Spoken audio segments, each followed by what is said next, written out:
Class 9, lesson number 6, the value of time. Paragraph number 7, the seed this jar represents you and your time. तस्वीर ये जो jar है ये तुम और तुम्हारा वक्त है, ये तुम और तुम्हारे वक्त को ज़ाहिर करते हैं। मतलब इसकी सही से ट्रांसलेशन ये होगी कि तस्वीर ये जार तुम्हें और तुम्हारे वक्त को ज़ाहिर करता है। हिज ग्रैंड फादर एलूसीडेट का मतलब होता है क्लियर किया, उस पर वाज़ह किया, उस पर क्लियर किया इस बात को। This the big rocks are the significant things in your life. जो बिग रॉक्स हैं वो तुम्हारी ज़िंदगी की अहम चीज़ें हैं, अहम जो काम है वो हैं। Like your school work, family and health, जिसमें तुम्हारी फैमिली आ जाती है, तुम्हारे स्कूल का काम आ जाता है और तुम्हारी सेहत आ जाती है। The pebbles are other priorities, जो पेबल्स हैं वो दूसरी तरजीहात हैं।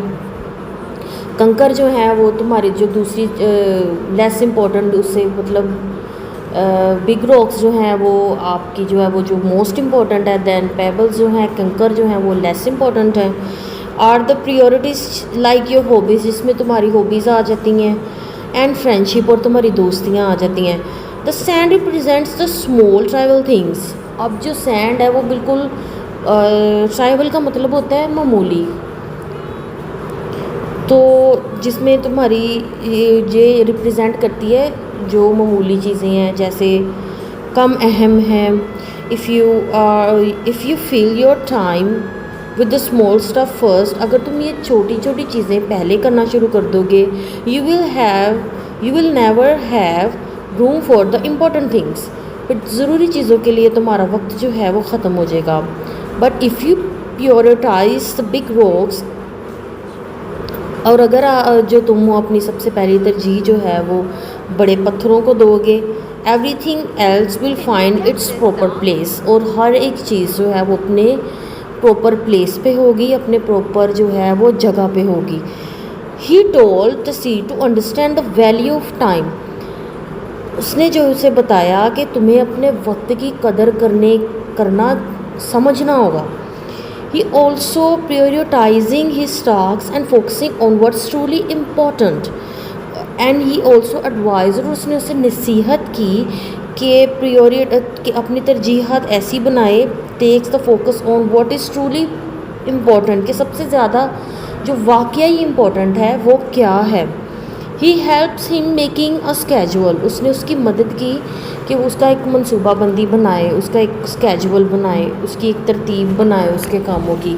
Settling aside time for his school work, के पहले अपने स्कूल वर्क के लिए काम बनाए, फिर चोर्सेज एंड फैमिली एक्टिविटीज़ के लिए का जो है वो अपना टाइम निकाले। The grand father allocated time for his hobbies and relaxation, but only after the big task has been completed।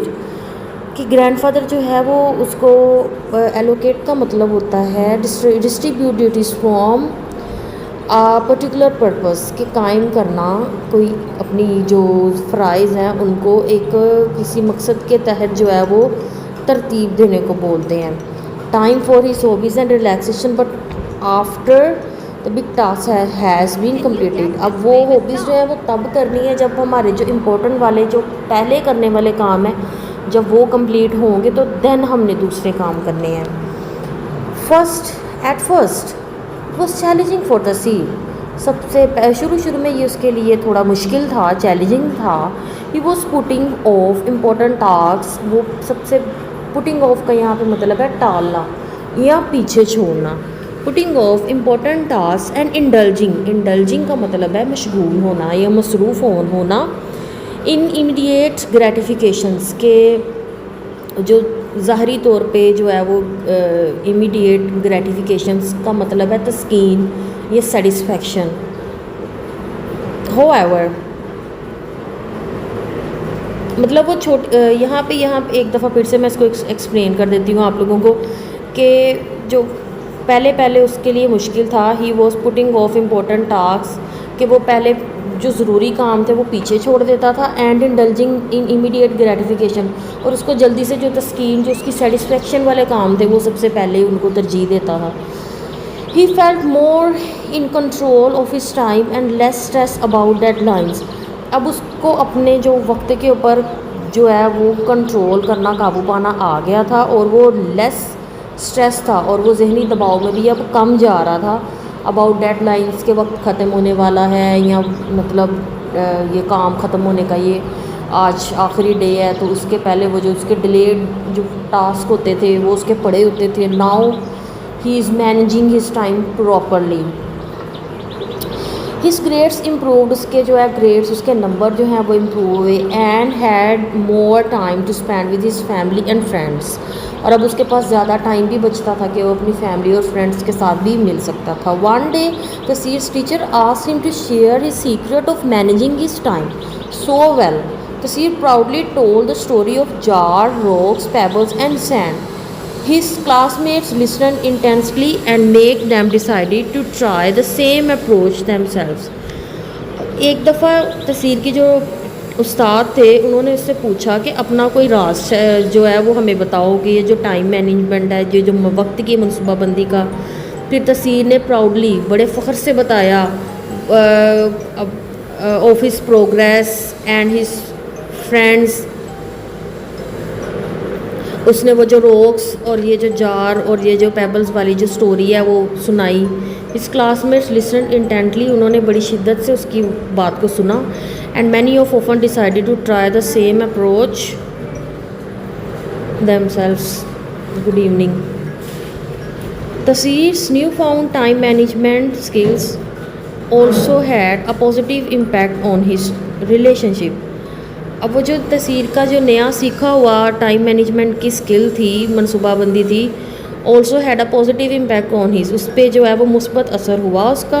His parents were proud of his progress and his friends appreciated that he was more reliable. अब उसके जो parents हैं उस पर फ़ख्र महसूस करना शुरू हो गए उसकी इस तरक्की से। हिज फ्रेंड्स अप्रिशिएटेड हिम, उन्होंने उसको अप्रिशिएट किया। And he was more reliable, अब वो और भी ज़्यादा काबिल एतबार था। रिलायबल का मतलब काबिल एतबार। Taseer learn that by prioritizing the important things in life, he was not only achieving more and more but also living a balanced and fulfilling life. अब वो जैसे जैसे ज़रूरी चीज़ों को अहमियत देता जा रहा था, वो वक्त के साथ साथ ज़्यादा से ज़्यादा अपने वक्त को और अपनी लिविंग को, अपने रहन सहन को बैलेंस्ड और फुलफिलिंग और खुशी से भरा हुआ बनाता जा रहा था।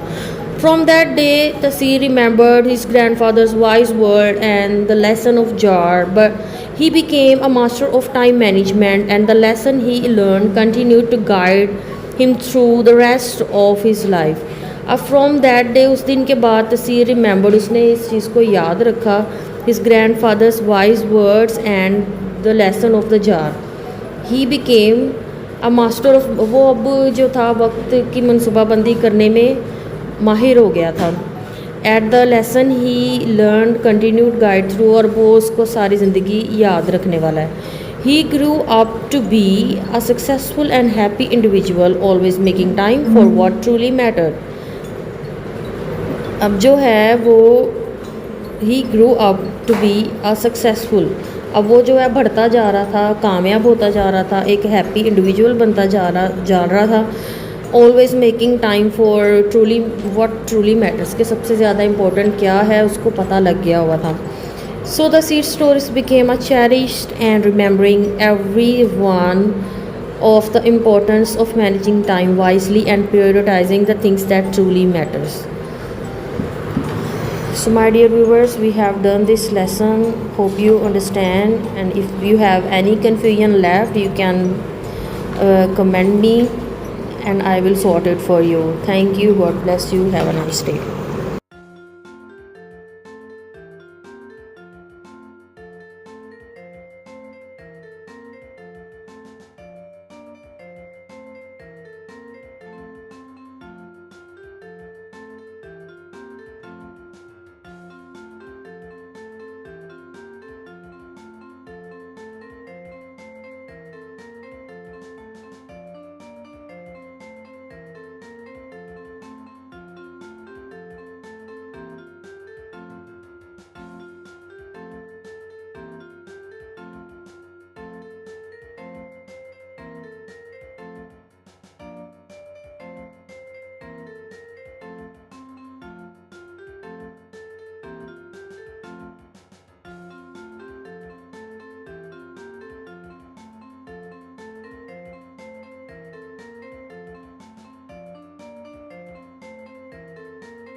यार ये वैक्स क्रैकिंग वीडियोस इतनी ज़्यादा सेटिस्फाइंग होती हैं, बस इसी चक्कर में मैं ये वीडियोस बहुत ज़्यादा देखती हूँ और अब तो मेरे इनको बनाने का भी बहुत दिल करता है।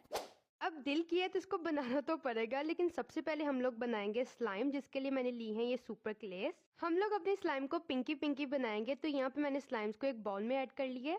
अब आप लोगों ने इसमें पानी डालते जाना है और इन क्लेस को मिक्स करते जाना है ताकि सारी क्लेस आपस में मिक्स हो जाए। फिर से आप लोगों ने इसमें पानी डालना है, इसको हाथों के साथ ऐसे करके मसलते जाना है। फिर थोड़ी देर तक इसको ऐसे छोड़ देना है और थोड़ी देर बाद ये बिल्कुल स्लाइम की तरह रेडी हो जाएगी। अब यहाँ पे आ जाता है जी मेन स्टेप क्रैकिंग शीट को बनाने का। तो यहाँ पे मैंने ली है सोया वैक्स। आप लोग सिंपल कैंडल जो आप शॉप से मिल जाती है उसका भी यूज कर सकते हो। और साथ ही मैं अपनी वैक्स में भी थोड़ा सा पिंक कलर ऐड कर दे रही हूँ। अब हम लोग इसको डबल बॉइलिंग मेथड के जरिए से मेल्ट कर लेंगे। वैक्स अभी मेल्ट करके लाई